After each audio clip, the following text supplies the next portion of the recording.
Y bueno, antes de empezar con federalismo, me gustaría hacer como una introducción a la parte orgánica, porque bueno, como dijo Nico, es la última parte de la materia, y como siempre decimos, tenemos que pensarlas siempre concatenadas a las partes anteriores, a la parte de los derechos, a la parte dogmática, a la parte de teoría constitucional, y seguramente en el examen haya esos vínculos, y en el final más presente aún, obviamente, porque vamos a tratar de hacer una evaluación integral de la materia, y tratemos de atar un par de cosas que veníamos viendo y ver cómo impactan en esta parte orgánica, o sala de máquinas, también le dice Gargarella, o la organización del poder, digamos. Sabemos que las constituciones tienen ideologías, tienen ideas fundantes, que estuvieron en los orígenes de las constituciones, y por las cuales hubo guerras civiles, hubo peleas muy fuertes, no solamente en Argentina, sino en Estados Unidos, en toda Latinoamérica, por el contenido de la Constitución. Y el contenido de nuestra Constitución, así como el resto, no es obvio, no es natural, no es algo que tenga que ser así, sino que fue fruto de los acuerdos de un momento determinado. Frutos de los acuerdos del 53, después reformados en el 60, y después reformados también en el 94. Entonces sabemos que hubo diferentes grupos que Graela suele catalogar como conservadores, liberales, radicales o republicanos. Cada uno de esos grupos tenía diferentes intenciones y diferentes formas de pensar, tanto la teoría constitucional como la parte orgánica, como la parte dogmática. Pero que bueno, nosotros en nuestra constitución particular, en la Constitución de Estados Unidos, hubo debates muy fuertes sobre cómo organizar la constitución. Y las constituciones fueron pensadas a la luz de ciertos problemas coyunturales del momento, sobre las cuales se pensó una teoría. Particularmente nuestra parte orgánica, la parte de la organización del poder, fue pensado en el momento como una forma de resolver los problemas que los padres fundadores veían en las mayorías, en las facciones. Si ustedes recuerdan tal vez la primera clase, la clase donde veíamos a Madison, a Hamilton, a los federalistas, discutiendo sobre la necesidad de una constitución, van a recordar que esos padres fundadores pensaban en algo así como organizar un sistema institucional para evitar que las mayorías tiranicen a las minorías, para evitar la guerra civil, para evitar que las mayorías le saquen la propiedad a las minorías. Mayorías y minorías pensadas en términos entre pobres y ricos casi. Hoy por hoy tenemos otra noción de mayorías y minorías. Entonces, si ustedes recuerdan esa clase, van a recordar a Madison preocupándose por las facciones, preocupándose por cómo las mayorías autointeresadas, desbocadas, ignorantes, si las dejaban en una democracia sin límites, era probable que le quitaran los derechos a las minorías. Y por lo tanto, había que construir todo un sistema institucional al calor, o justamente pensado para evitar eso. Y de hecho, el sistema de check and balances, de frenos y contrapesos, particularmente estaba pensado en esa idea pluralista de la democracia de evitar que un grupo domine a otro. Por lo tanto, lo que estaba pensando en ese caso era hacer difícil el cambio político. Es decir, bueno, esta gente que quiere expropiarnos la propiedad, bueno, que pueda votar, en el mejor de los casos, pero vamos a hacerla muy difícil. Van a tener que salvar muchos obstáculos, muchos impedimentos, muchas barreras. Por eso es que la idea de frenos y contrapesos incluye esta idea de controles que suelen denominar como endógenos. ¿Qué significa esto? Controles dentro del sistema, a las mayorías. Así que al Congreso, donde supuestamente está el pueblo, se le va a sumar un Senado, que va a tener ciertas características contramayoritarias, que va a tener el deber de participar de todas las leyes. También se le va a sumar el veto presidencial, es decir, el presidente va a tener la capacidad de desestimar ciertas leyes que sean consideradas como violatorias de los derechos de las minorías.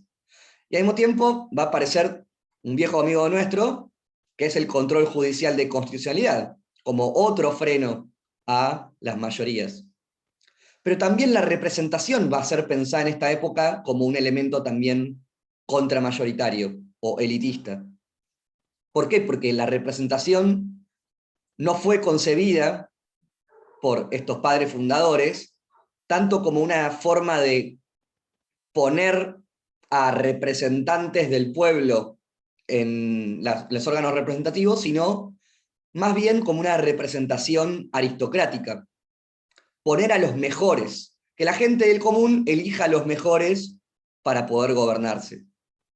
Entonces la idea no era que el representante se parezca a los representados, sino más bien lo contrario, que era que los representantes se diferencien, sean mejores que el pueblo, y que por lo tanto no estén muy presionados a la hora de tomar decisiones por justamente las mayorías, que tengan justamente las manos desatadas para considerar cuál debe ser el mejor curso de acción. Por eso es que hubo mandatos largos, se diseñaron sistemas en los cuales la gente no tiene mucho más que el voto cada 4 años o cada 2 años para reemplazar a sus representantes. Esa fue un poco la idea. Entonces, hacer difícil el cambio institucional, limitar a las mayorías, y Madison también piensa en justamente canalizar el conflicto político, limitándolo. Y un poco el federalismo va a estar atado a esta idea de evitar la guerra civil, pero no nos vamos a meter todavía en eso. Entonces, la idea es esto de la paz armada, que cada grupo pueda controlar al otro, que cada poder pueda controlar al otro. ¿Cómo? A través de este sistema de frenos y contrapesos, a través de estos controles endógenos. Y la ciudadanía, en este primer momento, fue pensada como excluida casi del sistema institucional. De hecho, si ustedes van a la Constitución de 1853, y lo sigue teniendo hoy, el artículo 22 dice: el pueblo no delibera ni gobierna, sino a través de sus representantes. ¿Qué significa esto? ¿O cómo fue pensado esto?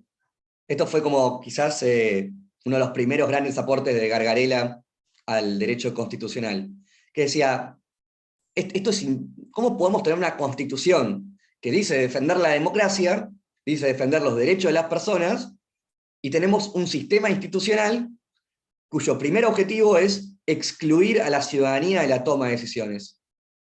Entonces es una locura.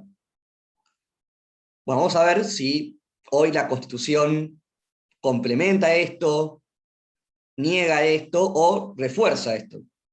Pero definitivamente nuestro sistema institucional nació al calor de estas ideas. Y quizás los problemas que vemos hoy, de la desconexión entre representantes y representados, el auge de la idea de que existe una casta política, esta sensación de que nadie nos representa, tal vez tenga su origen en justamente lo que quisieron hacer nuestros padres fundadores, que era esta idea de disociar, separar representantes y representados, hacer difícil el cambio político. Pero Alberdi no solamente tomó estas ideas de Estados Unidos, sino también fue un genio propio y adaptó algunas de estas ideas, Gargarella diría para algunas cosas para peor, pero se adaptó a lo que él creía que eran los problemas argentinos. Y eso es la gran originalidad de Alberdi. Pensar una constitución para los problemas argentinos. O sea, ¿cuál es el problema de la Argentina?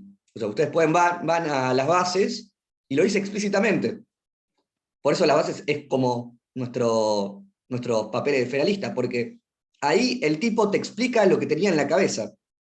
Y dice, bueno, nuestro principal problema hoy no es la independencia, porque eso ya lo logramos. Nuestro principal problema hoy es el atraso demográfico, el atraso político, el atraso del mundo de las ideas. Tenemos un desierto que vencer. Argentina para él, y en términos numéricos, será un país totalmente atrasado y despoblado. Con Buenos Aires, con alguna cantidad de 1853, muy poco seguramente. Y entonces lo que tenía que hacer la Constitución era servir para el engrandecimiento demográfico, económico, técnico de la Argentina. Y él veía un montón de barreras para eso. Un montón de barreras que él veía, no sé, a una economía atrasada, sin capitales, sin inversiones. Él veía a los caudillos populares un poco como, también como barreras al progreso económico, a la estabilidad política. También probablemente a los ciudadanos argentinos como un poco parte del problema. Los gauchos, como parte de una masa ignorante, poco adepta al trabajo. Por lo tanto, para vencer esos problemas, tenemos que crear una constitución que justamente tenga los mecanismos para lograr un cambio. ¿En qué va a pensar? Bueno, dice, necesitamos una constitución republicana, en la teoría, con un sistema de frenos y contrapesos, parecido a los Estados Unidos, pero necesitamos hacer un par de ajustes. ¿En qué va a pensar él? Bueno, va a pensar justamente en crear un sistema que Nino suele llamar como hiperpresidencialista. Y eso lo vamos a ver en las clases siguientes, qué significa eso, qué implica eso. Pero él básicamente dice, necesitamos un rey sin corona, un monarca electo. Necesitamos una constitución que sea republicana en la fachada, pero que tenga un corazón casi monárquico. Por lo tanto, vamos a desbalancear esta idea de frenos y contrapesos, donde cada poder tiene iguales atribuciones o iguales capacidades, y lo que él va a considerar es, necesitamos darle mucho poder al presidente. Sí, Nico, ¿vos querías decir algo? Sí, primero esta idea, siempre tengan en cuenta esta idea, que creo que la vimos en la primera clase, de que las constituciones vienen a responder dos preguntas. O sea, tienen un objetivo. ¿Para qué queremos la Constitución? Alberdi es muy claro en las bases. Dice, bueno, muy bien nuestros primeros constituyentes, nuestros primeros patriotas. Al principio el problema era la independencia de España y de toda otra potencia extranjera. Lo logramos. Bueno, ahora es el momento de la independencia económica. Del engrandecimiento del país, y de ahí la idea de gobernar es poblar, que es la que se popularizó de Alberti. Con lo cual, siempre atrás de una constitución hay una idea y hay un programa político. Por eso, sáquense de la cabeza que la constitución es una cosa científica, una cosa que es así, que el derecho es algo que es autónomo de las necesidades de los pueblos, de las necesidades de las élites políticas, económicas, de los momentos, de quienes gobiernan, de quienes tienen el poder fáctico en una sociedad dada. Eso no es malo, no es ni malo ni bueno, es lo que es. Y luego tengan en cuenta dos cosas, complementando lo que dijo Patricio. Alberdi luego es excluido del proceso constituyente argentino, lo cual es muy interesante, a diferencia de los federalistas norteamericanos, de Madison, Hamilton y Jay, que fueron personalidades que luego fueron personalidades políticas muy importantes. Alberdi fue raleado en la historia argentina. Participó del bando de Urquiza, luego no participa de la Asamblea del año 53, sus ideas sí son tomadas en gran parte por la élite política de ese momento, si quieren era una de las pocas fuentes de ideas. Después estaba la generación del 37, Echeverría, todos los exiliados de Rosas en la banda oriental, en Uruguay, lo que hoy es Uruguay. Pero Alberdi no participa luego de esa élite política que construye la Argentina, de hecho la enfrenta. Después lo tienen, hay una obra de Roberto de Gargarella excelente que se llama 200 años de constitucionalismo norteamericano. Luego hay una discusión que todavía sigue entre Alberdi y Sarmiento. Gana todo un sector más liberal conservador, liderado por Bartolomé Mitre. Con lo cual es interesante cómo las ideas de Alberdi, digo, más allá de la clase, influyen en la Constitución de 1853, sobre todo en la de 1853, en la de 60 ya no, pero él está fuera de ese proceso. Y también es interesante cómo Alberdi toma de los distintos sistemas constitucionales, si ustedes leen las bases, él básicamente se basa en el sistema norteamericano, en la Constitución chilena, y en el sistema francés. Y hace una comparación de todo eso y trata de integrarlo a la realidad argentina, lo cual también es muy interesante porque no era solo una mera copia de otro proyecto político. Había ahí una intención de integrar lo que él consideraba más avanzado a la realidad de su país y de su tiempo. Y una cosa más, la Constitución de 1853, Alberdi la planteaba en estos términos que muy bien dijo Patricio, básicamente eran grandes libertades económicas para que vengan capitales europeos y muy pocas libertades políticas, muy poca democracia, pero él lo planteaba como una constitución de transición para 20 o 30 años, y esa constitución sigue hasta el día de hoy. ¿Está bien? También cuando uno ve o analiza a Alberdi como el padre, si quieren, y el ideólogo del texto del 53, también tengan en cuenta, primero, de que no fue parte del proceso, y segundo, y se puede ver por qué, porque él planteaba de que ese régimen político, elitista, debía durar muy poco tiempo, que era necesario para un primer momento, por lo que él consideraba atrasado, pero luego de transcurrido un primer momento debía abrirse un proceso democrático, participativo, distinto, que en la Argentina recién se empezó a abrir con el irigoyenismo, bueno, con los revolucionarios de 1890, bueno, las corrientes de izquierda que venían de Europa, pero que se materializa en el primer gobierno de Irigoyen, si quieren, como primera aparición. ¿Se cortó? ¿Usted también? Bueno, definitivamente, entonces Alberdi fue como un gran genio. Si les termina gustando esta materia, después nosotros lean las bases porque es como un gran, gran, gran libro.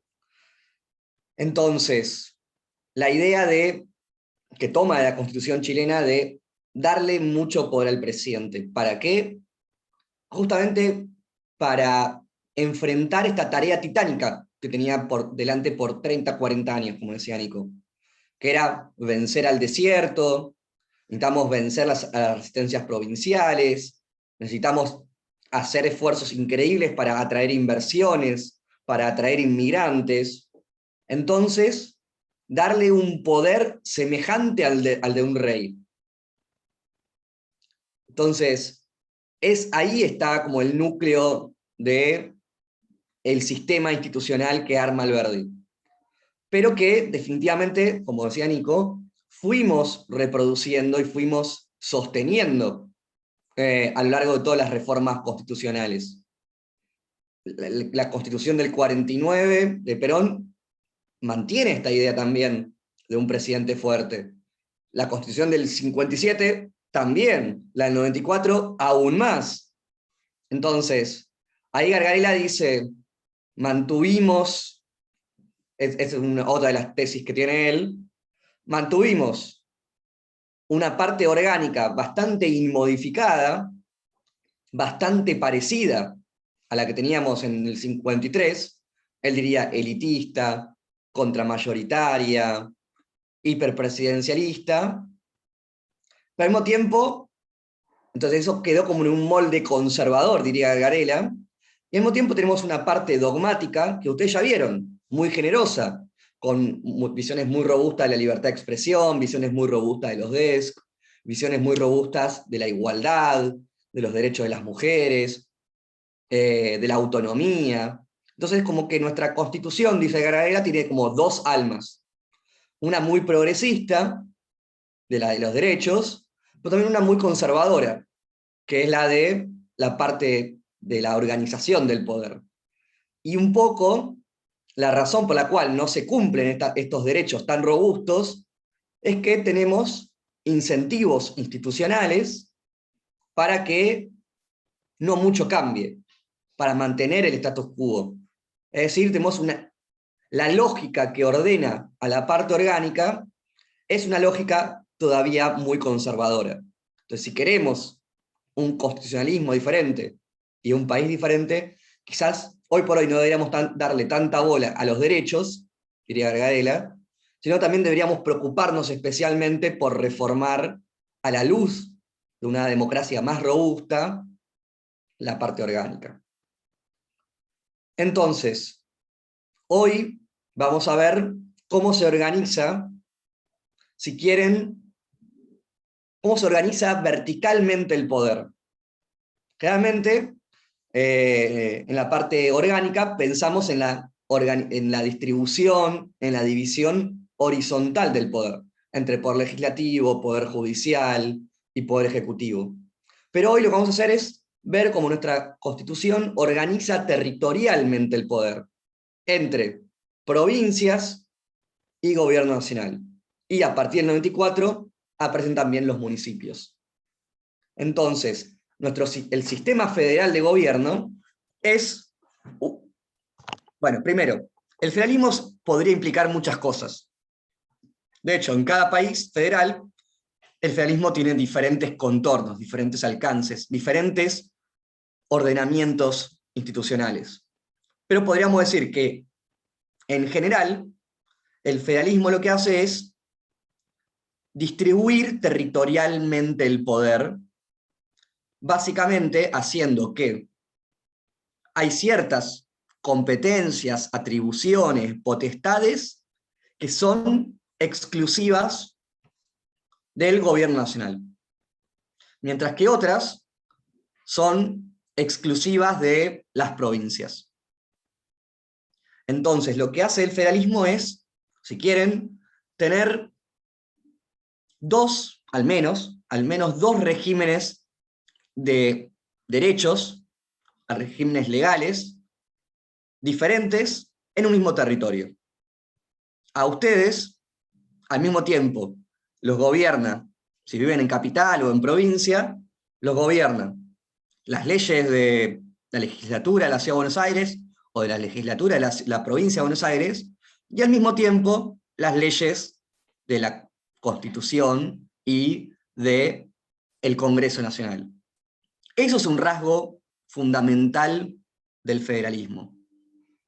Entonces lo que hace es darle, si quieren, a veces se habla, para mí equivocadamente, pero se habla de una doble soberanía. Pero, digamos, ustedes forman parte de dos autogobiernos colectivos. El autogobierno de la provincia donde viven, también se le podría sumar de la ciudad donde viven, y también al mismo tiempo son ciudadanos de la Argentina. Y el federalismo hace o intenta hacer compatible esos dos o tres regímenes jurídicos diferentes. Pero el federalismo nace también como una respuesta a los problemas del momento en que fue creado. Si ustedes recuerdan el colegio, habrán visto el tema de unitarios y federales. ¿Sí? ¿Qué recuerdan de eso?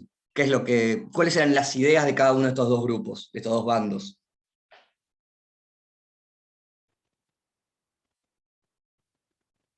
Yo sé que es noviembre, para mí es noviembre también, pero dale.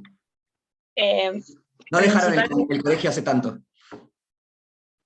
Sí, Clara. principalmente que los unitarios proponían un gobierno central basado en la ciudad de en Buenos Aires, y el federalismo justamente buscaba darle poder también a las otras provincias, así como muy general. En la provincia de Buenos Aires, quizás, porque ahí no existía todavía como ente separado Sí, la ciudad de Buenos me Aires. confundí. Entonces, un gobierno nacional fuerte, decías vos, Lara, y la otra era darle como cierto poder a las provincias. ¿Qué más? También tenía mucho que ver con el tema del comercio y eh, cómo se distribuía las riquezas, digamos. Claro, Porque Buenos Aires se quería centrar y quedar con todo, y bueno, estaba todo lo demás. ¿qué más?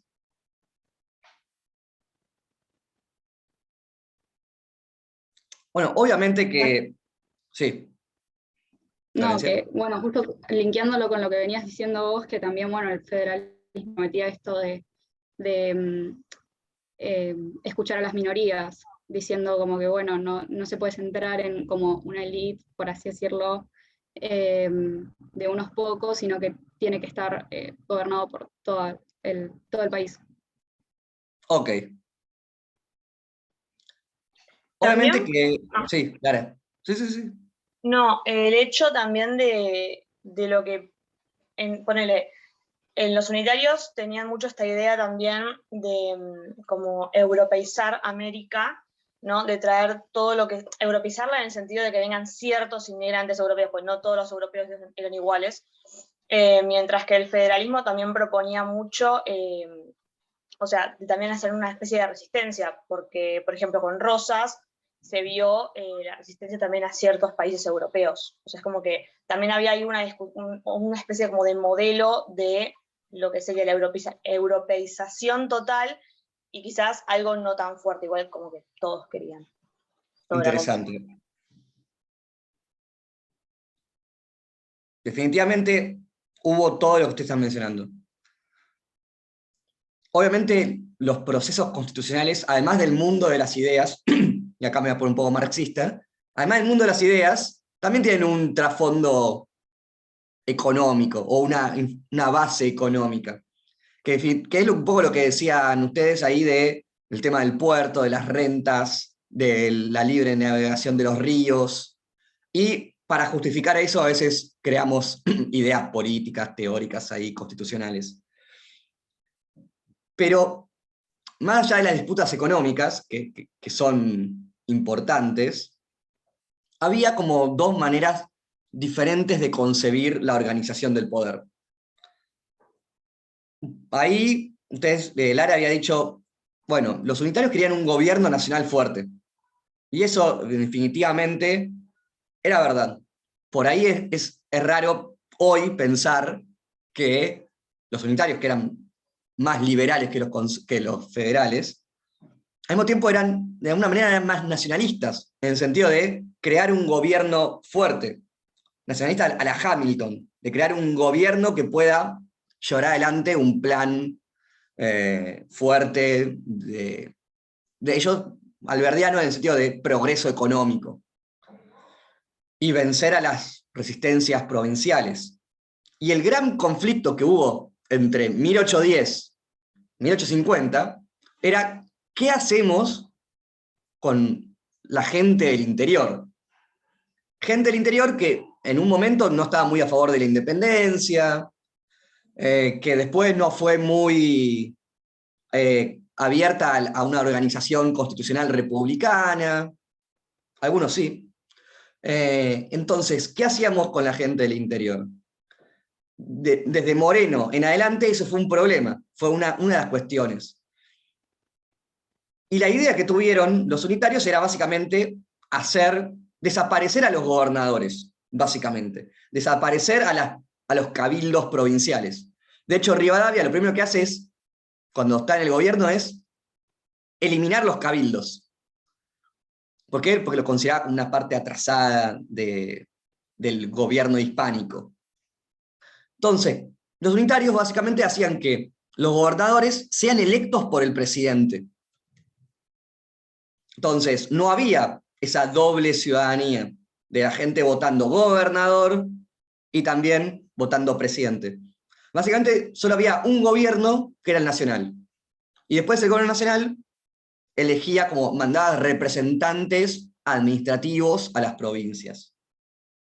Obviamente, eso era meterse con las élites provinciales también.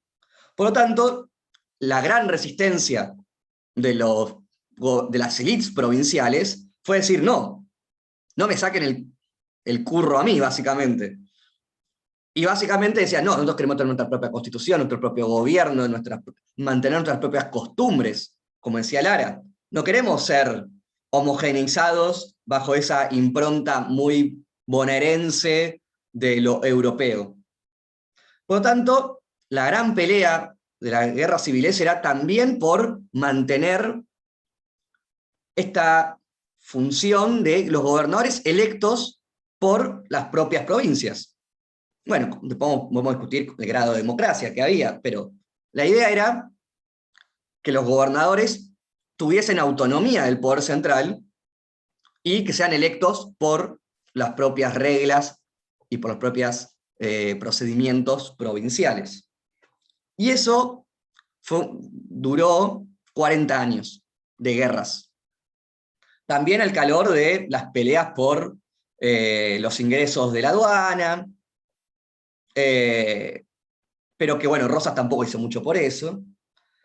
Entonces, esta idea de ese debate entre tener un gobierno central fuerte o un gobierno central débil, con mucho poder para las provincias, se mantuvo hasta, hubo 2 constituciones que fracasaron por no poder lograr hegemonía, hasta la Constitución de Alberdi. Por eso la Constitución de Alberdi, o que inspira a Alberdi, es tan importante, porque fue la primera en lograr implementarse. Y encontró una solución a los problemas de la Argentina, a los problemas de la guerra civil. Entonces lo que él hizo fue tratar de hacer una constitución mixta. ¿Qué significa esto? Que al mismo tiempo que creaba un gobierno central fuerte, respetara las autonomías de las provincias. Es decir, le daba la posibilidad a todos los grupos de coexistir. Lo que decía Madison, canalizó el conflicto político, evitó la guerra civil, y a través de un sistema mixto, federal, logró incluir a todos los grupos. Hay veces que hay unos autores norteamericanos que dicen que el federalismo es un compromiso trágico. Es el resultado de que ningún grupo pudo imponerse realmente sobre el otro. Durante 40 años evidenciamos eso. Eran unitarios intentando avanzar sobre las provincias, federales, y federales intentando también hegemonizar, y ninguno de los dos pudo. Y en un momento tuvieron que ponerse de acuerdo. Ese famoso pacto entre liberales y conservadores que decía Gargarella.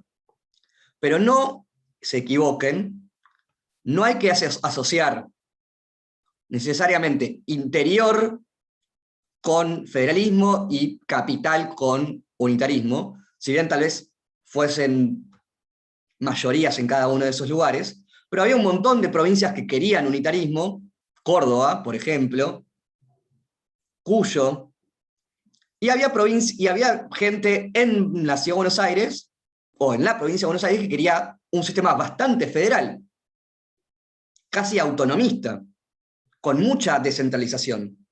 Entonces, no asocie necesariamente Buenos Aires con unitarismo o el interior con federalismo. ¿Por qué? Porque era más complejo que eso. Y para cerrar, entonces se logró este sistema mixto y la cosa más o menos anduvo. En el sentido de, logró estabilizar el sistema político, estabilizar el problema económico, y dio lugar a un periodo de mayor paz que lo que venía pasando antes. Obviamente, con bastante represión a los gobernadores que fueron díscolos, o los líderes a los caudillos que fueron díscolos, pero que logró cierta armonización de las diferentes élites que existían en ese momento. Entonces, Una cosa, sí, Nico. básicamente lo lograron asesinando a todos los opositores. O sea, Mitre, Sarmiento, nuestros grandes hombres de la patria, asesinaron a todos los que se les oponían a su programa político, básicamente. Luego, además, le hicieron Pero esto es lo interesante, o sea, lograron al mismo tiempo cooptar a ciertas élites provinciales y a los que no podían ser cooptados, sí, los cortaban la cabeza, literalmente. Por supuesto, y en el momento de mayor esplendor del Reino Unido, Inglaterra, hicieron una alianza, en realidad se subordinaron a los intereses británicos, y eso se vio hasta la época de Perón inclusive, y cumplieron la función que les dieron de liquidar al único proceso autónomo en América Latina, que era el modelo paraguayo, también a través de la guerra de la Triple Alianza con Brasil y Uruguay, que exterminaron el progreso paraguayo y además casi aniquilaron a todos los varones en el Paraguay. Casi no quedaron varones en Paraguay después de esa guerra. Pero ahora tratemos de alejarnos un poco de la historia y pensemos en términos normativos. ¿Para qué nos sirve el federalismo? ¿O cómo podemos defender, en términos ideales, al federalismo? Eso está un poco presente ahí en el texto de Damián Asrac. ¿Qué cosas vieron ahí?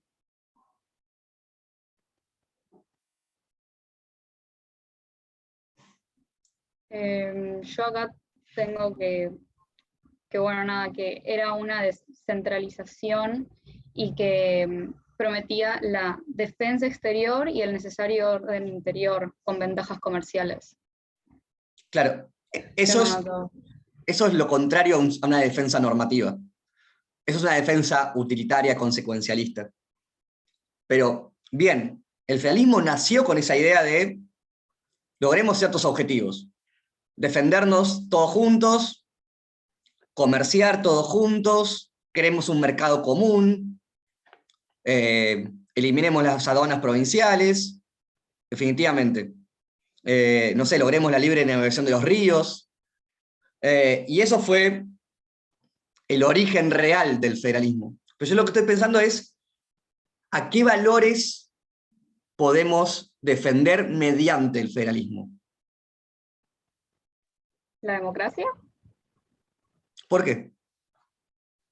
Porque sería, o sea, vendría a ser como el autogobierno colectivo, como decías vos hace un rato, de tanto como un doble autogobierno colectivo de tanto las provincias como el gobierno nacional. Entonces se fortalecería ese principio que sería el de la democracia. O digamos, en un sistema unitario también hay autogobierno. Lo que dice el federalismo es, lo bueno del federalismo es que el federalismo acerca, hay un gobierno más cercano a vos. Es decir, tu gobierno provincial, tu gobierno municipal, vos podés influir de manera directa más directamente, mejor dicho.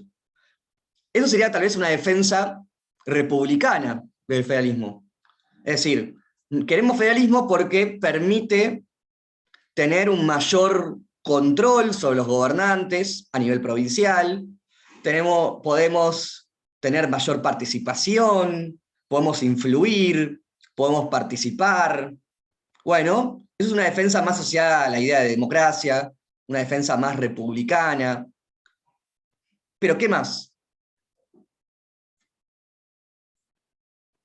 ¿Puede ser la multiculturalidad? ¿Y qué significa eso, Lara? El hecho de que al no homogeneizar todo en un gobierno central, las provincias pueden como mantener ciertas costumbres propias, más o menos por lo que entendí. Entonces, lo que vos estás diciendo es, si en Salta quieren dar educación religiosa obligatoria, pueden hacerlo.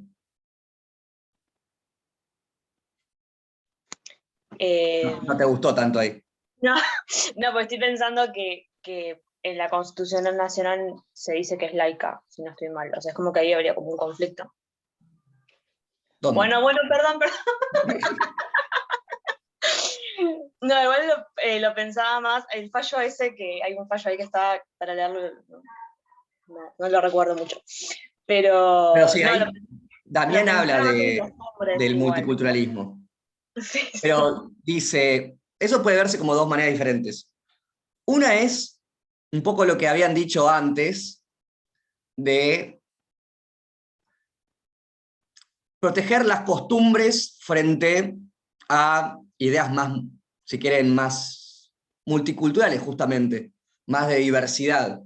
Entonces, una visión, si quieren, conservadora del federalismo, una defensa conservadora del federalismo, podría justamente decir, como no queremos que nos vengan a homogeneizar las mayorías porteñas, rosarinas, bonaerenses, nosotros queremos que las provincias mantengan ciertas atribuciones para proteger sus tradiciones. ¿Qué tradiciones? Bueno, las propias, las de la cultura propia, las de la idiosincrasia propia. Yo hace unos días fui a Salta. La cruz más chiquita era del tamaño de mi casa. Bueno, y bueno, eso no es una defensa del federalismo. No hay por qué excluirla. Sí, Nico. Que tu casa es chiquita también, digamos. Y bueno, es lo que hay. Pero eran grandes. Esa podría ser una defensa del federalismo.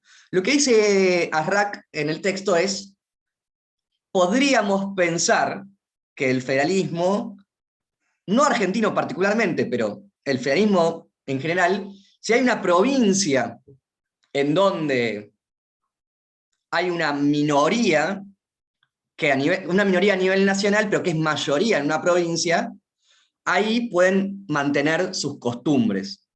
Imaginemos que hay una provincia en donde los Cuom son mayoría. ¿Saben lo que son los Cuom? Una comunidad originaria del norte de Argentina. Entonces, bueno, claramente a nivel nacional son muy pocos, pero si existiera una provincia donde son mayoría, podrían tener ahí mayor incidencia, y por tanto sus costumbres, su forma de ver el mundo, podría continuar, podría protegerse, con lo bueno y con lo malo que podría significar eso. Pero definitivamente, que yo sepa, no se da eso en Argentina. No hay una minoría insular, una minoría desaventajada que sea mayoría en alguna provincia. Pero podríamos pensar en eso. ¿Y qué más? ¿Qué otra defensa del federalismo podemos hacer? Sí, Lucila. Yo lo estoy pensando desde el lado de la democracia, y en un momento en el texto dice como que va a descentralizar la toma de decisiones y como que las decisiones iban a estar como dotadas de mayor legitimidad. Si lo pensás desde ese lado, podría ser una defensa, porque le sacás, como también lo dice una parte del texto, como que le vas a sacar mayor poder al Estado para que no haya un Estado absoluto y que las minorías y que la ciudadanía tenga una mayor participación. Yo creo que si se piensa de ese lado, podría ser una defensa desde el Claro, lado de la democracia. esa es la que dijimos al principio, la idea de una idea más republicana, jeffersoniana casi, que también está un poco, esto ya es una opinión personal, está un poco anclada en la idea de cuando teníamos que ir a las carretas. Cuando participar en Capital era algo que demandaba 4 meses de viaje. Hoy por hoy no hay tanta diferencia entre, si vos sos una persona del interior de la provincia de Buenos Aires, participar en La Plata que participar en la capital de Buenos Aires, de la capital de Argentina. Pero sí, la idea es, la que primero vimos, la idea más asociada a la democracia. Pero vos ahí mencionaste otra variante, que es que no haya una tiranía, o que no haya una, ¿cómo dijiste vos? Creo que dijiste algo así como una tiranía de las mayorías. Y esa es la defensa típicamente liberal del federalismo. ¿Por qué? Porque lo que hace el federalismo, al igual que el sistema de frenos y contrapesos, es dividir aún más el poder. ¿Para qué? Para defender los derechos de las minorías. Entonces, ¿cuál es la idea? Que si tenemos, que como existe la posibilidad de que nos toque un Bolsonaro a nivel nacional, y no queremos que Bolsonaro tenga todo el poder, quizás es bueno darle un poco de poder a los gobernadores para, por ejemplo, que haya medidas de cuidado y de distanciamiento en Brasil en COVID. Ustedes saben, Bolsonaro decía que todo esto era una mentira y los gobiernos provinciales tuvieron que salir básicamente a pelearse con Bolsonaro e instaurar algunas medidas de cuidado. Bueno, eso podría ser una defensa liberal del federalismo, pensándolo como que el presidente o el Congreso no tengan todo el poder, que también lo repartan con otros órganos como son los gobernadores, y que por lo tanto haya más garantías a los derechos individuales. Esa podría ser también una justificación del federalismo. Entonces, y ahora vamos a cerrar, vamos a hacer un descanso de 5 minutos. ¿Quieren hacer una hora y media, una hora y media? Digo, ¿partir en 2 o en partir en 3? O Champán Florencia me hace la B de la victoria, así que bueno, en 2. Se suele describir, bueno, primero una cosa, no es que el unitarismo sea malo y el federalismo sea bueno. Uruguay nos encanta, es unitario, y Estados Unidos a veces tiene problemas si es federal, nosotros también tenemos federal. En general, no es que hay que pensar como algo bueno o malo, sino que son formas diferentes de organizar el poder. Pero vamos a ver cómo es nuestro federalismo, cómo se organiza. ¿Es muy federal nuestro federalismo? ¿Es unitario, como dicen otros? ¿Nos encanta Uruguay? Sí, Nick, nos encanta Uruguay. Entonces, el federalismo argentino tiene lo que Vidar Campos denomina como 3 principios organizativos. Uno es la de las relaciones de supremacía o relaciones de supremacía del gobierno nacional o de subordinación de las provincias. ¿Qué significa esto? Básicamente que, si ustedes recuerdan la clase de Derecho Internacional, ahí vimos el artículo 30, o 31, el de la supremacía federal. ¿Y se acuerdan qué decía? Lo tienen que saber. ¿Se acuerdan que daba el orden de prelación de las fuentes del derecho argentino? Pero además decía que la Constitución y las leyes nacionales son superiores a las constituciones y a las leyes provinciales. Eso marca uno de los principios rectores del federalismo. El federalismo es verdad, es un gobierno mixto, es una forma mixta, pero en donde la nación es superior a las provincias. La nación es soberana y las provincias son autónomas. Entonces, en caso de conflicto, vamos a ver qué significa esto, en principio se imponen las leyes nacionales, la Constitución nacional. La Constitución no podría ser Constitución si fuese más débil que las constituciones provinciales. Se perdería justamente ese poder supremo que tiene. Entonces, el federalismo tiene esas relaciones de subordinación, pero también tiene relaciones de participación, en donde las provincias participan del gobierno nacional. ¿Qué significa esto? Existe el Senado. A través del Senado, las provincias participan del gobierno federal, a través de la representación igualitaria que todas las provincias tienen más allá del número de habitantes. Entonces, Tierra del Fuego tiene el 1% de la población, pero tiene igual representación que la provincia de Buenos Aires, que tiene 13 millones de personas. Y lo mismo, no sé, las provincias del sur, las provincias del norte, que son más despobladas que las provincias más urbanas, tienen igual representación. Entonces las provincias también participan, es una forma de control que tienen las provincias sobre lo que hace el gobierno nacional. ¿Por qué? Porque, como ustedes saben, el Senado participa de todas y cada una de las leyes de la Argentina.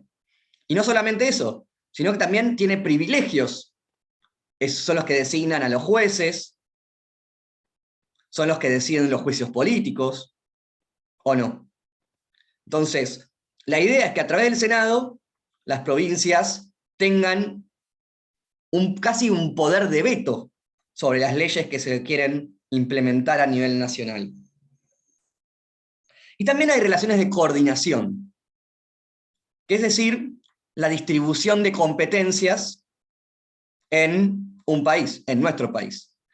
Que lo que va a decir es que va a haber competencias exclusivas de la nación, que solamente puede ejercer la nación, va a haber competencias exclusivas de las provincias, en donde, en teoría, el Estado nacional no puede meterse, y también va a haber competencias concurrentes, en donde van a ser ámbitos en donde van a convivir leyes nacionales con leyes provinciales. Nosotros ahí tenemos un trabajo práctico, no sé si lo recuerdan, en donde la primera pregunta, si mal no recuerdo, era si la cuestión contravencional era concurrente o exclusivo de las provincias o exclusivo de la nación. Y ahora me tienen que contestar ustedes, o defender. ¿Qué pusieron? Yo puse concurrente, pero no me hago cargo del desastre que fue ese trabajo práctico de mis respuestas. No sé, es lo que más me sonaba. ¿Y por qué crees que es concurrente? O sea, ¿hiciste tatetí? No, sí, porque lo pensé un poco y dije, bueno, no es algo exclusivo de la nación y tampoco es algo exclusivo de la provincia y, no sé, trabajan juntos ahí para resolver. Pero no sé, realmente creo que está todo mal hecho. Yo ¿Quién digo no lo que coincide? respondí. ¿Quién no coincide con Gala? Yo puse Yo coincido. exclusiva. ¿Lucila coincide? ¿Vos, Florencia? No, yo no. Yo puse exclusiva por lo que leí sobre el principio de taxatividad, que justamente era todo esto de, bueno, tipo, solo las provincias le delegan un poder al gobierno nacional. Es como que las provincias están primero y después está, o sea, le delegaron ese poder al gobierno nacional. Entonces, el hecho de las decisiones tomadas para dentro de la provincia son exclusivas de la provincia. Perfecto. Yo puse lo mismo y también por el principio de residualidad, que es que las provincias conservan todo el poder que nos fue delegado a la nación, entonces... Está muy bien. Bueno, lo que había que poner era básicamente lo que decía Florencia. A ver, vamos a ver que hay varios criterios sobre cómo organizar la distribución de competencias. Y en donde la Corte Suprema va a tener un rol fundamental para justamente interpretar la Constitución y el reparto de competencias. La existencia de la Corte Suprema es consustancial al federalismo, porque el federalismo justamente es la coexistencia de estos órdenes de gobierno, implica que va a haber conflictos todo el tiempo. Y justamente el rol de la Corte Suprema, y por eso los jueces de la Corte Suprema son electos por el Senado, o confirmados por el Senado, justamente porque la Corte Suprema va a tener todo el tiempo la capacidad de decidir a quién le corresponde, qué norma gana, qué norma se aplica, a quién le corresponde tal o cual atribución. Por eso es que la Corte Suprema va a tener un rol central en esta clase. Entonces decíamos, hay ciertos principios que organizan la distribución de competencias. Uno de ellos es el que mencionaba Florencia, que es el principio de taxatividad. ¿Qué significa esto? Las provincias son anteriores, gozaban de todas las atribuciones, esto es ficticio, ¿no? Pero gozaban de todas las atribuciones y se juntaron, decidieron hacer un país común y eligieron darle algunas funciones al gobierno nacional. ¿Cuáles? Las que crean necesarias. Entonces, ¿qué significa esto? Que las atribuciones del gobierno nacional son solo las que están en la Constitución. Es decir, ahí está el principio de taxatividad. Les dimos estas, y no todas las demás. Estas nomás.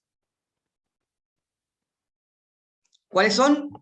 Bueno, hacer los códigos de fondo, importantísimo, y muy diferente a lo que pasa en Estados Unidos.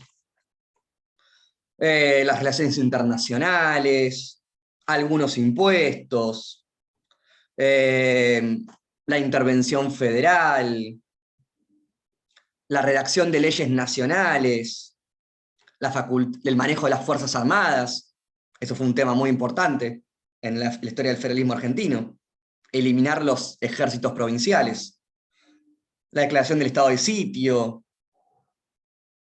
Esas podrían ser algunas de las competencias exclusivas del gobierno nacional. ¿Y qué es lo que decía después Florencia? Bueno, y después está el principio de residualidad. ¿Qué significa esto? Que es como la otra cara de la misma moneda. Así como tus funciones son las que yo te di específicamente, taxativamente, todas las demás son mías. Es decir, de las provincias. Todo lo que no esté expresamente en la Constitución, me lo reservo yo. Queda en mis manos. Entonces, ahí se da lo que se suele hablar de un federalismo dual. O, como también Arballo habla de una torta de dos sabores. Entonces vos tenés sabor vainilla con duraznos a la crema, y arriba tenés el sabor chocolate con cerezas. Bueno, son dos niveles de la torta diferentes que no se tocan, están separadas. Entonces, lo que le pertenece a la nación es de la nación, y lo que le pertenece a las provincias es de las provincias, y cada una es soberana en ese ámbito. Esa podría ser una lectura de la distribución de competencias. ¿Y cuáles son las competencias exclusivas de las provincias? Bueno, dictar su propia constitución, tener su propio poder judicial, su propio poder legislativo, su propio poder ejecutivo, su propio presupuesto, su propio sistema de salud, sistema educativo, hacer convenios o crear regiones con otras provincias, redactar los códigos de procedimientos, es decir, organizar su propio gobierno, de acuerdo a sus propias leyes. Entonces, ¿ahí qué puede hacer el Estado Nacional? No mucho. Las provincias ahí están protegidas por justamente esa ley del federalismo. No me entres a mi espacio. Vos gobernás estas cosas, estos ámbitos, pero no te puedes meter en mis facultades. Ya podríamos coincidir que una idea potable, plausible de federalismo es eso. Pero también hay competencias concurrentes.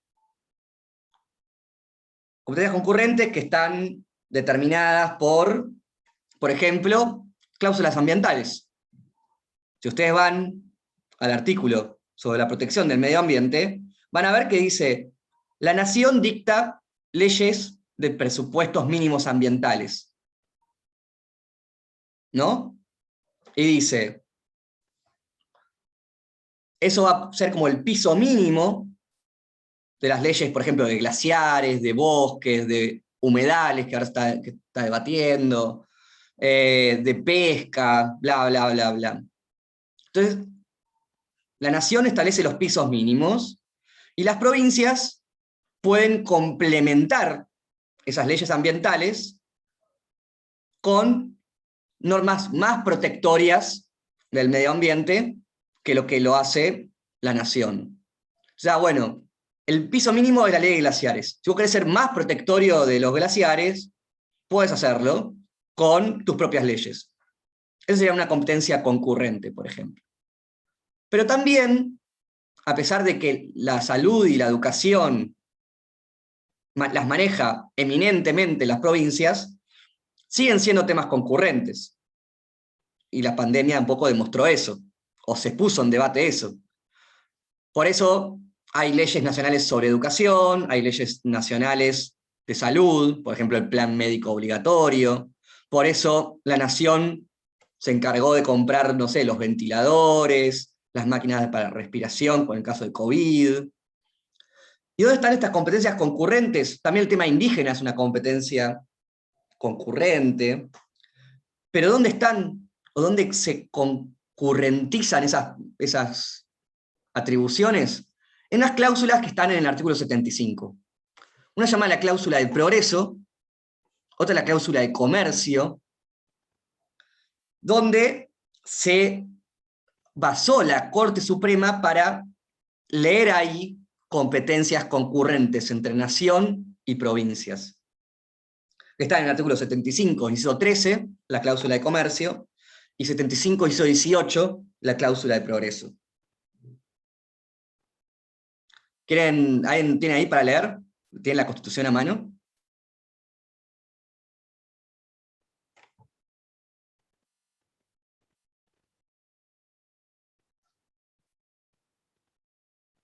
Acá lo tengo. ¿Qué dice la cláusula de progreso, el 18? 18, acá. Proveer lo conducente a la prosperidad del país, a la Estamos hablando de las atribuciones del Congreso, ¿no? Primero. Sí. Al adelanto y bienestar de todas las provincias y al progreso de la Ilustración, dictando planes de instrucción general y universitaria y promoviendo la industria, la inmigración, la construcción de ferrocarriles y canales navegables, la colonización de las tierras de la propiedad nacional, la introducción y establecimiento de nuevas industrias, la importación de capitales extranjeros y la explotación de los interiores por leyes protectoras de estos fines, por concesiones temporales y privilegios y recompensas de estímulo. O sea, puede hacer todo. Sí. ¿Y qué dice el 13? Ahí va. Regular el comercio con las naciones extranjeras y de las provincias entre sí. Perfecto. Entonces, pasando en limpio,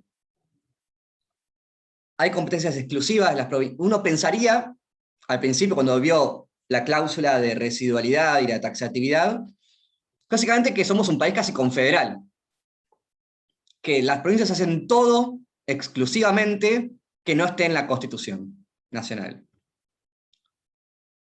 Y vimos que hay algunas cosas que son de las provincias y otras que son de las naciones. Entonces, ¿qué son de las provincias? Bueno, la mayoría de los impuestos, sus propias instituciones, sus propias leyes. Hoy por hoy también manejan la salud y la educación.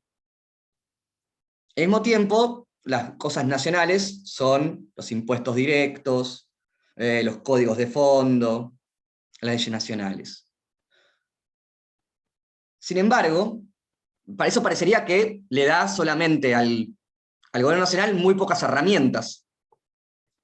Sin embargo, la Corte Suprema, con el paso del tiempo, fue abandonando una interpretación soberanista o de muy poca actividad del Estado Nacional, y fue dando lugar, a través de la cláusula de progreso, la cláusula de comercio, a mayor participación del gobierno nacional en la regulación de la vida en sociedad. Una expansión desde, no sé, uno podría decir, desde la crisis del 29 en adelante, el Estado Nacional fue regulando cada vez más cosas, generalmente atados a la economía. Fue regulando alquileres, fue regulando precio de la carne, bla, bla, bla, bla, bla, bla, y eso fue aumentando el poder regulatorio del gobierno nacional. Entonces, esa visión de que todo lo hacen las provincias y muy poquito lo hace la nación, fue cambiando. Y al mismo tiempo fue aumentando la cantidad de cosas que son concurrentes. Entonces, idealmente, concurrentes serían, no sé, los impuestos indirectos, el medio ambiente, pero a través de la cláusula de progreso y la cláusula de comercio fue aumentando su poder el gobierno nacional. Y justamente en la jurisprudencia de la Corte, así como hay una batalla entre perfeccionistas y liberales sobre la autonomía, o sobre la igualdad formal y la igualdad como no sometimiento en el aspecto de la igualdad, en el federalismo hay una disputa gigante en la Corte Suprema sobre cómo leer la Constitución. Entre una visión más nacionalista de los derechos, de la democracia y de la capacidad regulatoria del Estado Nacional, y una visión más autonomista para las provincias. Y eso está todo el tiempo en conflicto. ¿Por qué? Porque la Constitución, como vimos, es indeterminada, es interpretable, como lo vimos en la clase de interpretación. En nuestra Constitución al mismo tiempo hay como dos almas sobre el federalismo. Una más autonomista y una más nacionalista, en algún sentido. Lo que no significa que las dos tesis sean igualmente defendibles. No es que da igual. Pero uno puede hacer una lectura a la mejor luz, como diría Dworkin. Pero, digamos, esas dos almas están. Y están en estos problemas de distribución de competencias. Entonces, resolviendo lo que decíamos antes, el problema del caso, contravencional, ¿qué es? Bueno, en principio es provincial, no hay mucha duda. Todas las provincias tienen su propio código contravencional. ¿Por qué? Porque claramente la nación tiene la regulación de los códigos de fondo, dijimos. El código o la ley laboral, la de minería, el código civil, comercial, el código penal, ¿no? No sé, me estoy olvidando de alguno. Entonces tienen la regulación de las leyes de fondo, pero se termina ahí, diría uno. Todo lo que no está establecido en ese artículo, en principio es provincial. Entonces la ley de contravenciones de cada provincia es de cada provincia. A menos que ustedes me quieran argumentar que ahí en realidad había un tipo penal y no un tipo contravencional. Pero bueno, ahí ya sería más difícil o más fino. Entonces, en principio, las contravenciones le pertenecen a las provincias. Uno podría decir en base a este criterio de taxatividad y de residualidad. Así que, bien, Florencia. Pato, yo tengo una consulta que quizás puse cualquier Sí. cosa, pero bueno, nada, quiero que me corrijas. En un momento yo puse como que era concurrente porque las provincias no contaban con la facultad de sancionar en materia penal frente a algunas acciones, como sí pueden hacer aplicar multas, como sucede en el caso, y no podrían haberlo encarcelado por haber publicado una noticia falsa y todo. Como que esa facultad de encarcelar era de la nación porque era quienes tenían el código penal. Pero Está mal, ¿no? Lo que puse. en el caso no lo meten preso. No, ¿O no, no? digo que en el caso de que Ah. quisieran hacerlo, como que no podrían hacerlo porque es más facultad de la nación, porque es quien cuenta con la facultad de hacerlo. Bueno, Pero no pero sé. ahí tenés un error conceptual, Lucila, porque en el caso de que vos tengas la razón de que sea una ley penal encubierta, eso no lo hace concurrente, eso lo hace exclusiva de la nación. ¿Me entendés? Sí, sí, ahora sí, ok. Ahí está el punto, entonces.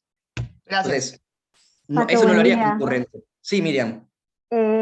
La pregunta también dice, ¿de dónde surge la respuesta? En todo caso, a ver si está bien, si decimos que es exclusiva de la provincia, entonces el artículo sería, podría ser el artículo 75, inciso 12, creo que habla de las facultades o la competencia de nación, con el artículo 5 se podría No, el artículo 5 no relacionar. tiene nada que ver acá, por lo pronto. Ok, Sí, tal, el artículo sobre los códigos de fondo, eso sí es una parte de la respuesta para decir, bueno, si conjugamos el artículo del código de fondo que le pertenece a la nación y conjugamos con el 121 del criterio de residualidad y con el 126 del criterio de taxatividad, eso deriva en que es exclusivo de las provincias. entonces serían, los artículos involucrados serían el 126 y el 75 Y el 121, y el 121. Ok, y el 123, ¿no? Que dice cada provincia dicta su propia constitución conforme a lo dispuesto por el artículo 5, asegurando la autonomía municipal y reglando su alcance y contenido en el orden institucional, político, administrativo, económico y financiero. podés sumarlo, pero no tiene una relación directa. Ah, ok. Claro, porque los artículos como que algunos se parecen, entonces ahí es como que, No, está bien, está bien. y más estos Entonces, principios. Ok, gracias. importante esto. Pero ¿qué pasa si hubiera sido concurrente? No lo es, definitivamente. ¿Cuál es el criterio que tenemos para decidir? Bueno, si son concurrentes, tanto nación como provincia pueden regular. ¿Cuál es el criterio que tenemos para determinar a quién le corresponde o cuál es la ley aplicable?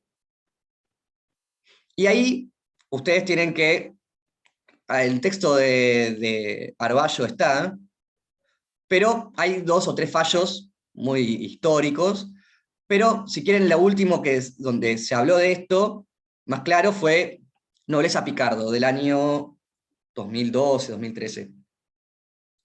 Que lo que dice la Corte ahí es, ¿qué estándar tenemos que utilizar para determinar si esto es nacional o provincial? ¿Cuál norma se aplica? Porque en Nobleza Picardo había 2 leyes de aire puro, o anti-tabaquismo o algo así. La de Santa Fe y la nacional. Y sabemos que el artículo 31 establece la superioridad de las leyes nacionales, siempre que haya conflicto.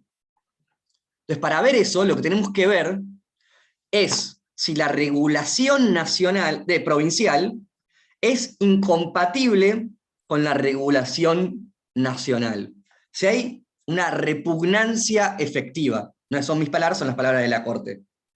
Es decir, si la legislación provincial frustra la legislación, los objetivos de la legislación nacional.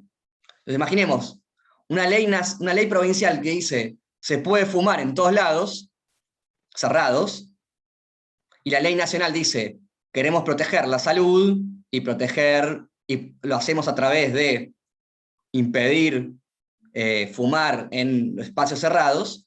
Bueno, ahí claramente la norma provincial sería incompatible, sería repugnante, sería totalmente contradictoria con la ley nacional, frustraría sus objetivos.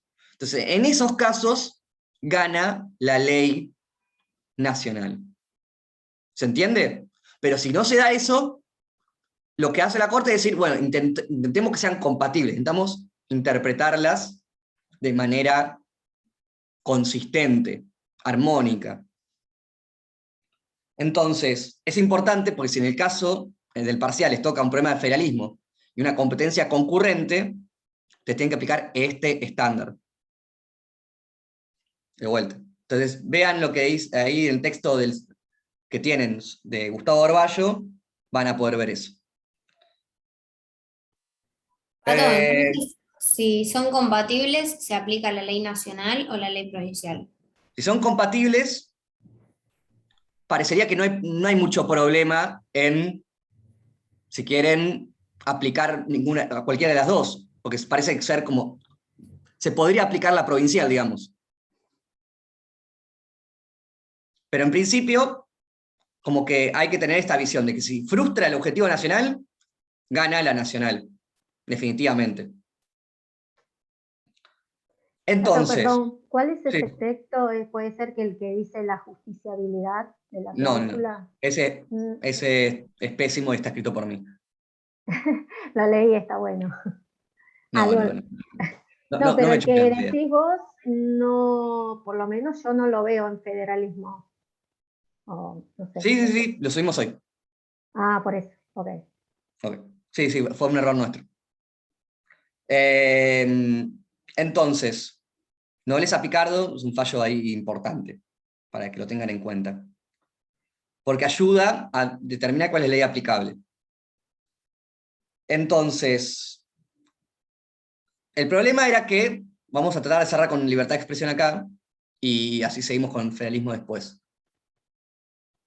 El problema era que había un periodista que había dicho que el gobernador había pagado con sobreprecio y que además había dado las vacunas a su familia, ¿puede ser? Nada, muy alejado de la realidad. ¿Y qué pasa? El gobernador se siente agraviado, ¿no? Su honor, claramente. Y por lo tanto, hace dos cosas el gobernador. Uno, lo demanda por daños y perjuicios. Y segundo, hace una ley. La legislatura provincial, en uso de sus facultades, hace una ley de contra la mentira por el COVID o algo así, ¿no? Primero, ¿qué tipo de test se le aplica a las leyes que vienen a regular la libertad de expresión? Real malicia, ¿no? No. El test tripartito. Eso no es el test tripartito. Exacto. ¿Qué implicaba el test tripartito? Que debía ser, la regulación tenía que ser fruto de una ley material o formal, y que la ley que se estaba sacando teníamos que ver si el daño era suficiente como para responsabilizarlo, y tenía que perseguir un objetivo. Y como último tenía que ser interpretado como una manera democrática. Vamos de vuelta. Lo que pide el test tripartito es hacer un análisis riguroso de las leyes que vayan a regular la libertad de expresión. ¿Por qué? Porque la libertad de expresión es una de nuestras libertades preferidas. Nuestros derechos con mayor protección en nuestro sistema jurídico, ¿no? ¿Estamos de acuerdo? Entonces, ¿qué es lo que establece? Primero que la ley tiene que provenir del órgano deliberativo, donde se den buenas razones, y que se discuta esto de manera bastante vigorosa en el ámbito legislativo, y que se llegue, si se aprueba una ley que va a regular la libertad de expresión, tiene que ser fruto de una ley material, de una ley hecha por el Congreso o, en este caso, por la legislatura provincial. ¿Eso lo pasa la medida? Sí. Ok. ¿Y qué más? ¿Qué es lo que dice después el test tripartito? ¿Qué es lo que tiene que tener la ley? Si no me equivoco, tiene que perseguir un objetivo imperioso que esté establecido en la Constitución. Ok, eso es muy importante. Y o en los tratados internacionales, ¿no? Sí. ¿Y esto persigue un objetivo imperioso?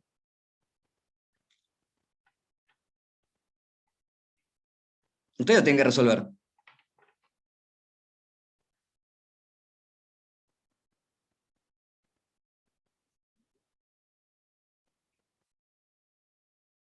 Lo tienen que argumentar ustedes. La búsqueda de la verdad podría llegar a ser, no sé, ¿qué otro objetivo imperioso buscaba? Proteger la salud de la gente, no sé. No, o sea, para ¿Ustedes qué mí no pusieron? persigue un objetivo imperioso, simplemente era quizás una parte de la reacción que se sintió atacado y lo quiso encubrir con el de que no se digan más mentiras, lo cual tampoco cubriría porque solamente trata en materia del COVID. Entonces, no. Bueno, pero estamos viviendo en una pandemia, justamente.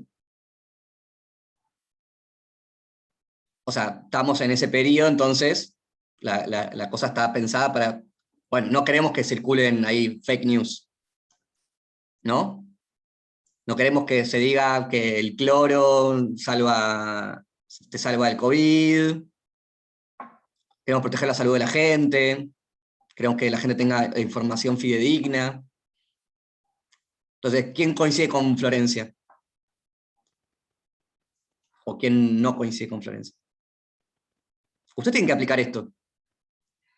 Igual depende si es fake news o no, o sea, eso es una decisión de cada uno. La decisión de publicar tiene que estar, o sea, ¿por qué me van a decir de antemano si es una fake news o no? Eso es una decisión que tengo que tomar yo una vez que está publicado. Ok, ahí tenemos una liberal miliana, bien. Pero, no sé, a mí me parece que el objetivo parece ser a priori posible, aceptado. Imperioso dado el contexto, tal vez. Pero bueno, eso ya es una opinión mía. ¿Y qué se sigue del test? A su vez, una cosa para que puede o no cambiar la decisión, pero que creo que tiene impacto. También tiene impacto si la información es sobre hechos o sobre opiniones. De vuelta, les traigo esto, porque una cosa es que se pretenda regular, que alguien diga que no hay que cuidarse por la pandemia, y esa es una opinión, y otra cosa es que se diga un hecho falso, por ejemplo, que el alcohol no sé cuánto cura el COVID, que es algo que está probado que no, y a su vez uno podría, no tan difícilmente o fácilmente, vincular esa fake news con un daño concreto a terceros. ¿Está bien? Digo para que esté en el análisis. Definitivamente.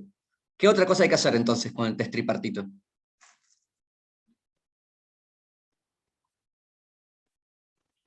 Entonces, el Estado tiene que perseguir un objetivo imperioso. Bien. ¿Qué más? Tengan en cuenta, perdón, Pato, que me meta de vuelta, Sí, sí. el tema de la fake news es un desafío terrible para el constitucionalismo, el liberalismo, la libertad de expresión. Ustedes tengan en cuenta que todo esto se pensó cuando no existían las redes sociales, cuando de última los medios de comunicación estaban más o menos concentrados, ya sea en manos privadas o manos públicas, el speaker corner, o sea, las calles. Con lo cual, este es el tema de libertad de expresión y de cómo se resuelve hoy el tema de redes sociales. Yo tengo una consulta sobre esto de Victoria. libertad de expresión. El primer test dice que la limitación debe ser definida de forma precisa y clara, ¿puede ser? Sí, muy bien. Y decir que, o sea, no se puede difundir información falsa. ¿Es preciso y claro? Bueno, vos podrías argumentar eso, muy bien. Claro, yo arranqué por ese lado porque, o sea, sería más claro y preciso poner hechos falsos o información falsa o contradictoria que vaya contra, qué sé yo, la OMS o algo así. Eso sería más claro y Claramente. preciso que información falsa. Una de las críticas que se le suele hacer del ámbito internacional a ese tipo de leyes es que justamente son leyes muy ambiguas y que por lo tanto dan lugar a penalizar discrecionalmente. Claro, yo puse que era Discursos. arbitrario, tipo establecer tipo información falsa, como Bueno, que muy bien. depende de quién lo legisle. Bien. Pero después ahí pone la ordenanza o la ley provincial, sigue, ¿no? Y bueno, pero ¿qué más hay que aplicar? ¿Qué otras cosas hay que hacerle a la ley? Persigue el objetivo imperioso, ¿qué más?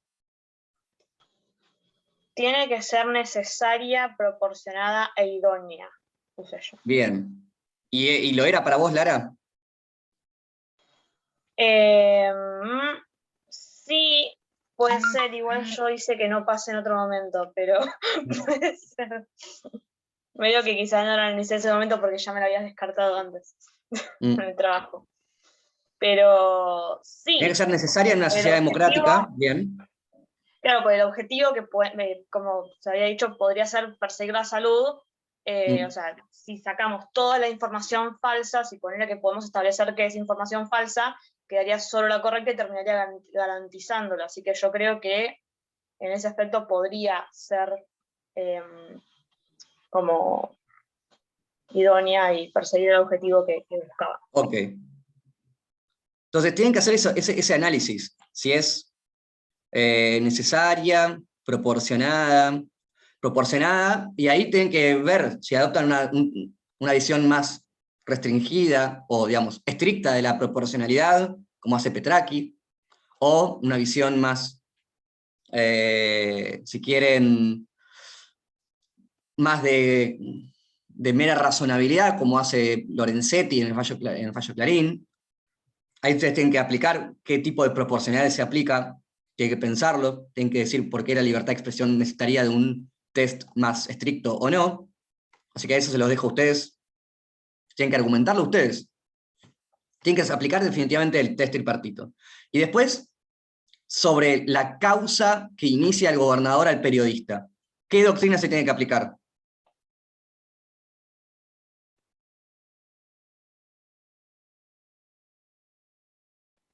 Real malicia. Ahí sí, real malicia. Sí. ¿Y qué implica eso en el caso?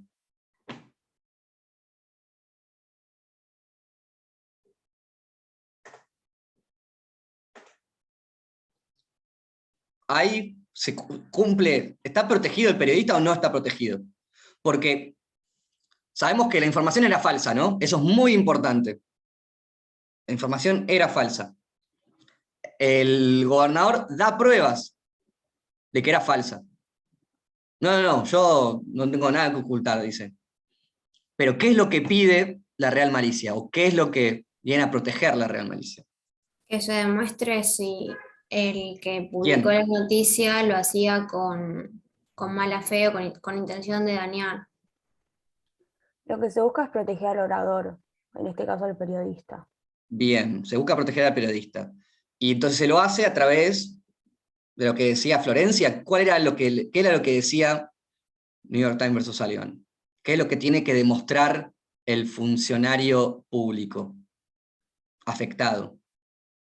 Que la noticia era La falsa. falsedad de la noticia o de la información. ¿Solamente? O sea, recae en el funcionario la carga de la prueba. Sí, pero ¿qué tiene que probar? La intención de dañar. ¿Solamente? No era No, que sabía que era que falsa y sin sabía que la embargo lo noticia era publicó. falsa. Claro. La uno, chicos. Dale. Levante la mano, no sé. Que sabía que era falsa y sin embargo lo publicó, sabiendo que iba a ser. ¿Solamente? no, la falta de interés en buscar si era falso o verdadero, publicarlo. Bueno, ahí está, bien, Lara. Y ahí creo que está el punto, porque ahí estaría el punto de lo que ustedes tienen que analizar. ¿El periodista se gastó realmente en verificar o no? Yo creo que ese es el gris del caso. Y ustedes podrían argumentar que sí o que no. ¿Por qué piensan que sí o que no? Vieron que ahí en los hechos dice que le mostraron una conversación de WhatsApp de un supuesto funcionario con un número ruso. ¿Decía eso? Bueno, y eso es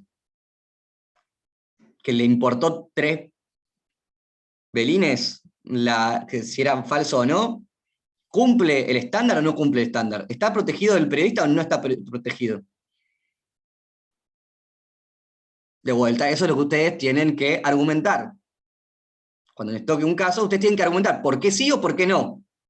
¿Por qué pasa el estándar o por qué no pasa el estándar? A mí no nos es suficiente que digan, real malicia, y te lo tiro por la cabeza. Bueno, real malicia y yo creo que el periodista está protegido o no está protegido por tal y tal razón. Porque para mí, un número ruso, eso no es chequear una fuente. No se tomó ningún... O puede decir, no, bueno, lo intentó y le pareció que era verdad. De vuelta, ustedes tienen que argumentarlo. Pero sí, los estándares serán test tripartito, real malicia, definitivamente. Ustedes tienen que argumentar después por qué lo pasa o no lo pasa. Entonces, hagamos 10 minutos de parate. Volvemos menos 5 y 55, volvemos. Dale. Y seguimos. Si hay dudas, díganme.